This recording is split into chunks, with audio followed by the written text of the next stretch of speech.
The following is an encore presentation of stories from the Dooralong Transformation Centre. We spoke to Glenn just before the 10 o'clock news. We now get the opportunity to speak to Glenn in much more detail.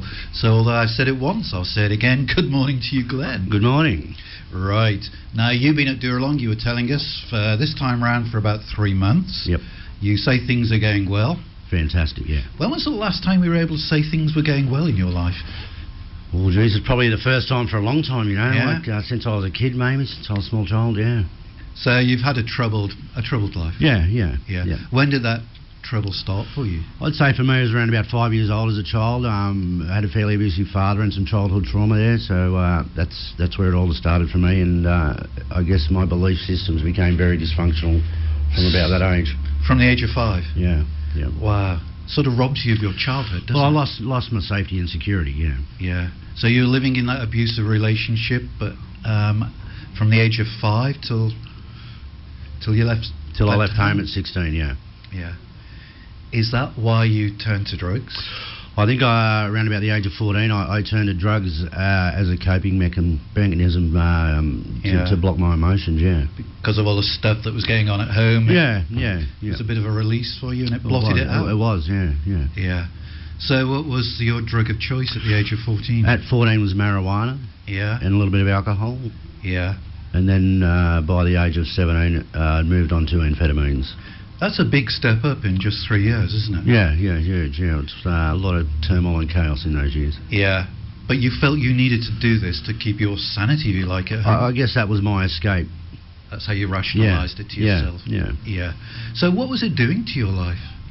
The drugs? The drugs themselves. At that young age? So basically, what I've worked out now is I'd never felt connected, and that drug filled that void for me, that void where I chased, you know what I mean? So, and it I guess it put walls up for me emotionally where I didn't really have to face my feelings. So the stuff that you were blotting out, this just sort of buried it even further? Yeah, 100%. And that's what you wanted at that age? That's, yeah. I've done that my whole life. Yeah.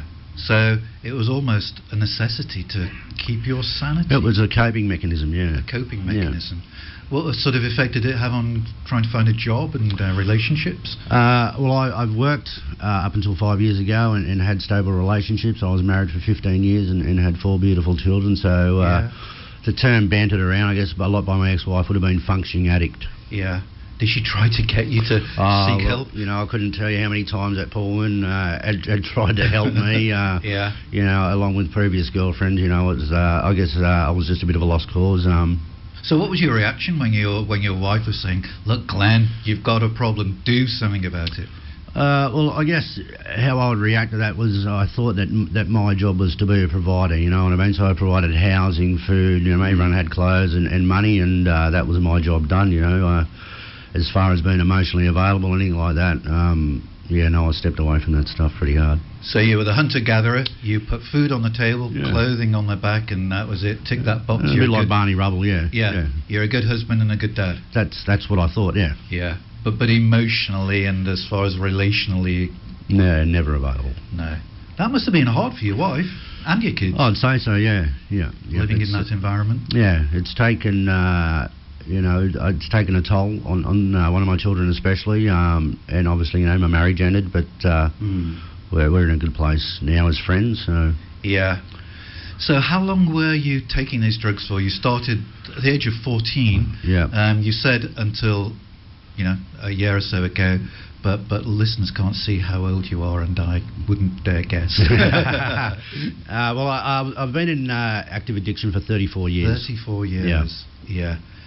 After 34 years, why or what prompted you to sort of perhaps start listening to your wife and thinking, maybe I should be seeking help for this? So I'd say initially I was in Dooralong, the program there, about maybe 2 years ago. So I was initially caught by a police task force through various criminal activities, and so that prompted me there to avoid jail.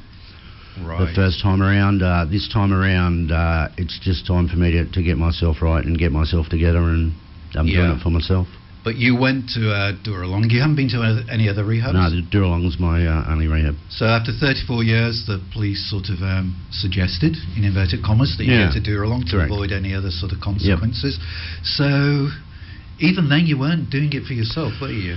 You were doing it to avoid jail. I was doing it to avoid jail. Yeah, I didn't have the right reasons, and I didn't have the right motivation, I guess. So, Yeah. you know, I had an ego bigger than Texas back then as well. Is that right? Yeah, You yeah. thought you knew everything. I was the man, you know. That's what I Yeah. thought, you know.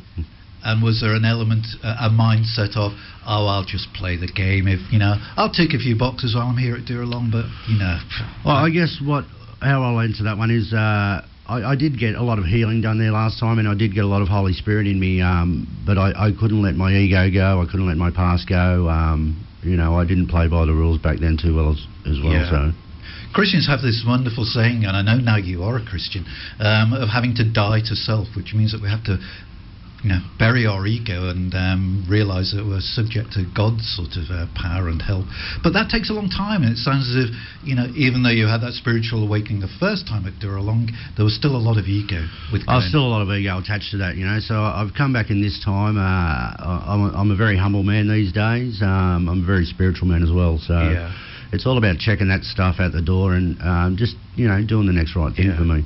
Can we ask what happened when you graduated the first time? What obviously you relapsed, but Yeah. can you sort of tell us the circumstances? Yeah, so basically I'd got into a relationship while I was in at Dooralong. That lady had left. I stayed to complete program, but I'd stopped working on myself. So even though I hadn't picked up drugs, I had relapsed prior to me leaving. So I came out for 6 months. That relationship failed dismally. Then I moved back to Newcastle, and it's the old people places thing adage that sort of sucked me back into it. You say you'd already failed in your own mind before you left Dooralong. 100%. In what way? I think I left there with I'm a cured attitude, a bad case of, I've got this. I've got this, yeah. I can do it. Yeah, I'm the man, you know what I mean? Yeah. My will, not God's will. Yeah. And then how long did it take before the relapse came? 6 months. And then something happened in your life and you immediately fell back into the drug habit. Yeah. So I moved back into the place where I'd removed myself from in Newcastle, and I started, I went back and lived with a friend of mine who's a drug dealer, and, and not too long I'm using drugs again and selling drugs. But you're not anymore, so something again must have happened to you. So something's happened again. Yeah. So I've done the Alpha course this time, and during that we went on a retreat to Coleroy down to the Salvation Army there, and I had a spiritual awakening there. Yeah. So I'd say that my spirit has been reborn, is how I feel. Yeah. So I'm a new man.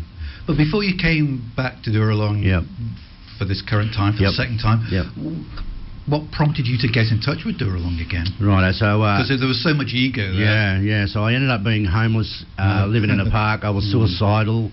Wow. And it also been brought to my attention that I damaged one of my children, my 14-year-old son, with abandonment issues. So that was a wake up. Now it's time. How hard? We were talking to Scott last week, who had been to Dooralong. He's on his third stay at Dooralong, and he was talking about how hard it was to ring Dooralong and say, look, can I come back? How hard was that for you? Yeah, I guess I mulled that over in my mind. I think once I'd started to think about suicide, I'd never been suicidal in my life prior to that.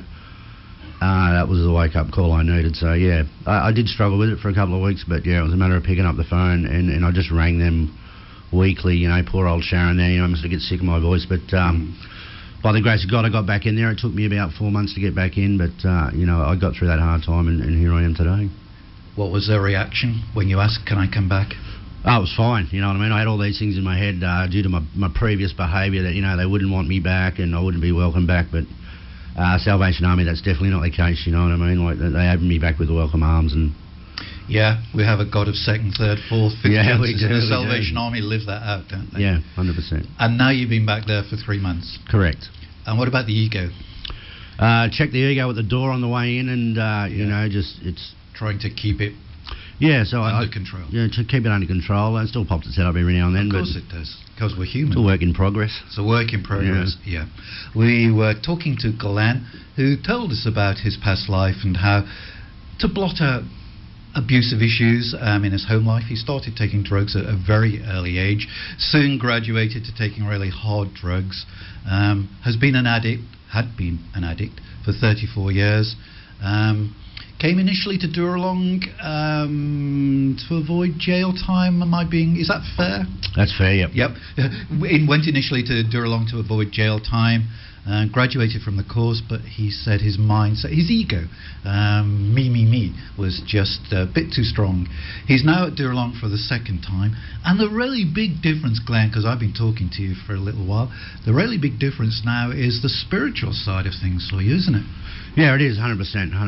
So, I'll go back to the first time I rolled in there, and I rolled in there, and I think there's going to be Ewoks coming out of the bush, and that place is going to be full of rat bags, and I'm going to be the oldest guy there, and very judgmental too, So, coming this time and just open to everything. So, and the spiritual side is the Alpha course, and that's where I've made the most progress, this time around. So, how long ago did you do the Alpha course? I'm still doing it now, so I think I've got a couple of weeks to go. So. Yeah. I'm sure most of our listeners know, but for anybody that doesn't, the Alpha course is a worldwide course. It was run in Holy Trinity in Brompton in London, but it's been used successfully around the world to sort of raise the difficult questions of Christianity and explore Christianity and explore Christ in a really non-threatening way.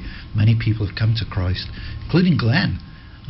You were saying something amazing happened because there is the Holy Spirit weekend, which is attached to the Alpha course, and you were telling me that a number of you guys and girls, you went to Coleroy. Yeah, so we went down to Coleroy for 2 days there, and we ended up in a room one night, and we were praying a lot for the Holy Spirit, and one of the workers down there, Bex we call her, Rebecca, beautiful lady, prayed for me in tongues, and as I sat there I felt the balls of my hands warm up. After that, she said, "You'll probably sleep well tonight," and I did. I slept very well that night. I got up the next day. We had sort of a trip back to Dooralong, had chapel that night, and I asked one of the fellow ladies that had been to the Alpha course with me how she felt, and she said she felt okay and she felt calm. And I replied to her that I feel like I'm going to be okay now. I know I'm going to be all right. I know that God's got me now. Yeah, and you were talking about a peace and a calm that you never experienced I have an inner before. peace and a calmness about me now that I've never experienced in my life. I experience joy now that I've never experienced before in my life. Yeah, you were telling me that in the past you might have resorted to violence or to...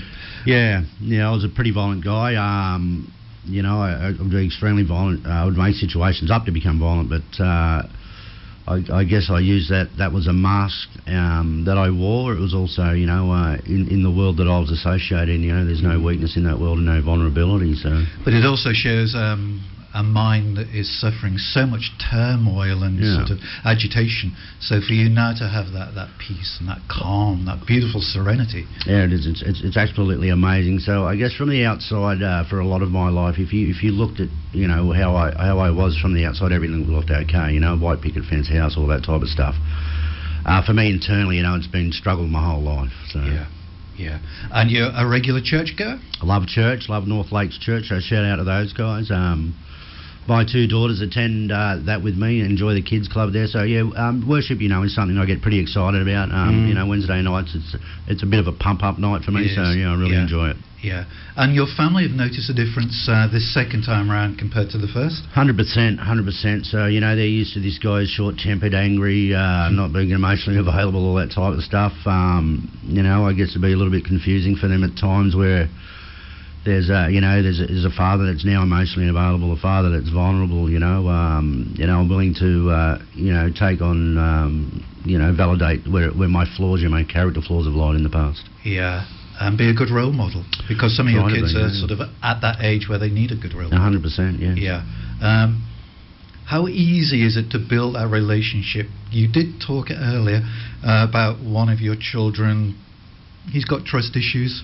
Yeah. So I've given one of my children, my 14-year-old son, a Bannerman issues. He's got trust issues. He has anger issues. So he's seeing a psychologist through the Salvation Army at the moment. So we're slowly repairing that relationship, which is a beautiful thing. Yeah. And it's all about just time now. I don't rush things, but it's just doing the next right thing. Yeah. And trusting God. Trusting God, you know, I know God's got this, He's got me. And living in that peace. Yeah. Yeah. You say the Salvos are providing some sort of psychological services for your family. It just is it's a reminder of just how wonderful the Salvation Army are. Yeah, it's true. So, you know, prior to, I guess, me entering Dooralong the first time, I thought the Salvation Army would just come into a pub, shake a tin and maybe feed a couple of homeless people. Yep. I had no idea that the hundreds and thousands of lives that they affect every day in a spiritual, positive way with God. Yeah, they really do, don't they? We on Wednesday mornings get to see the work that they do as far as drug and alcohol addictions are concerned. But they're there right across the field of human need, whether it's financial, whether it's sort of children in need. They do so much. It's just amazing. If you go to the website, click on the services tab there, and just look at how many programs they run. Truly terrific people. God-filled people. God-filled people, yes. God-filled people. So you've been now there for 3 months. What programs are you enjoying? So, like I say, at the moment, I just do one course at a time now. I don't try to overload myself. So I have a very balanced recovery this time and a very balanced lifestyle. Yeah. So, I mentioned before I'm doing the Alpha course at the moment. So that's my main focus, along with the level 2 stuff that we do, which gets pretty deep into it. And I guess. Yeah, and you were telling me that you hope that you might be a bit of a resource, if that's the right word, for some of the younger guys coming in. You want to sort of, you want them to learn from your past mistakes. Yeah, I guess I want them to learn from that. I don't want my story to be anybody else's story if it can be avoided. You know, I never wish this life on anybody. It's a very lonely life when you don't connect with people. Yeah. If you had one word of advice for if there is somebody out there listening who's sort of battling drugs and alcohol, and your stories perhaps resonated with them, or perhaps, you know, their brother, sister, mum, dad, or whatever are listening, is there one word of hope that you can give those people? Yeah, there is. My word of hope would be that you're not alone. You know what I mean? There's other people. There's people there that love you. There's help out there for you. And to pick up that phone, don't be scared to pick up the phone. Make the call to a recovery service or a helpline. I haven't got it in front of me at the moment, but I know where it is. And before the 11 o'clock news, I shall give out some numbers, some local sort of New South Wales numbers of alcohol and addiction helplines. But Glenn's advice is to reach out for help. Reach out. Even though it's not the manly thing to do. It's not the manly thing to do. I think we talked about that earlier on. So I guess as culturally, as a society, we have this stigma attached to men not being able to share their feelings, not be vulnerable, not being able to cry, and it's that far from the truth, you know, it's not funny. And it's that which led you into addiction in the first place? 100%, yeah. You said you were blotting stuff out. All of my active drug use has been to block my emotions, yeah. Yeah, we could learn from the ladies. 100%, yeah. We could watch a bit of Bridget Jones' Diary and get some tissues. Yeah, get in touch with our feminine sides. Yeah. We joke, but it's true. It is true. We all need help at some times, and there's no shame in reaching out and asking for it. Glenn hopes to graduate, of course, from Dooralong for the second time within the next 5-6 months or so. The big question for Glenn is, what's he going to do this time round when he graduates that he didn't do last time round when he graduated, which led to a relapse? So what's going to be different about graduation this time round? That's a fantastic question. So this time around I work in conjunction with my caseworker PJ, who's a godsend in my life. So I'll start TAFE, I guess, next semester in regards to becoming a drug and alcohol counsellor. Transition housing or halfway housing will be something that's in my plan as well, so that keeps me accountable for up to around 6 months. You know, you're prone to random neuron tests and things like that. Becoming a member of North Lakes Church community. They do a street safe program up there on a Saturday night, which help the vulnerable people get home, or if they're in trouble, you know, call police, ambulance, something like that, which is a good fit for me. And these are things that you didn't do last time? Didn't do any of those things. Didn't do any of them? Keep up with become active in an active member in a meeting, you know, like Narcotics Anonymous meetings at Morris, Newcastle, things like that. So you really have learned from that sort of from first time round. Yeah. Basically, it sounds as if you just walked out of the gate and that was it. Well, I walked out of the gate with a bad attitude too. So. Walked out of the gate with a bad attitude, but no supports in place. Look, I might have said that I had supports, but I never used those resources. I never tapped into them. I had that attitude that I've got this now, and see you later. So this time round is transition housing. This time round is continuing to go to North Lakes, in fact become a member of North Lakes. Correct, and help out there with their programs. You also mentioned doing some studying. Yeah, so I'd like to do some studying at TAFE. I'd done the Cert 2 in Community Services when I was in Dooralong last time. So to progress on with that, and I'd like to get into drug and alcohol counselling. Working with young people? Correct, yeah. You'd be really good at that, Glenn. You really would. Thank you. Because you've got that authenticity of having been there, done that. Yeah, it's a hard way to get it though. It's a hard way to get at it, but it does give you, credibility, I think, with people who are in addiction. Yeah, I like to be an open book these days, I wouldn't like my story to be someone else's story if it can be avoided. Yeah. And you say you're going to become a member. You're not just an attendee, but a member at North Lakes. Yeah. So, the thing that I missed in my life was connection with people, connection with community, connection with work. So I build healthy relationships now, and that's all about me being vulnerable as well and letting all those emotional, guards down that I had, and giving me a sense of community, a sense of worth. And enjoying your church family. Enjoying it, I love going to church these days. It's a big pump up for me. And how are things with your own family? Well, my own family are fantastic. So both my daughters attend North Lakes Church with me on a Sunday. That must be a great time. Well, I sing like a strangled cat and they laugh, and it's all good. So they enjoy the kids club there, and those people are so warm and open and loving. It's just a beautiful thing. Yeah, it does sound, doesn't it, that doing that Alpha course, having the Holy Spirit in your life, having God's peace in your life, it's really changed you 180 degrees. Yeah, like I said before, I say my spirit's been reborn. I believe that 100%. I know that God's got me now. All I realise is, I'm a pretty cheeky bloke. I've got a good sense of humour. I don't need to lose that. I just need to lose the rubbish out of my life, Exactly right. Yeah, that would be superb. So the thing to do then is to graduate from Dooralong, put in place all those sort of support networks, continue with your study, and enjoy your family. It sounds like a good plan to me. It sounds like an excellent plan, doesn't it? Did you ever think that you would find yourself in a position like this? So 12 months ago, did you have any idea that you would be looking forward to life with excitement? I guess life on life's terms, I didn't look like that at all. It was all doom and gloom for me, and chaos, emotional chaos, personal chaos.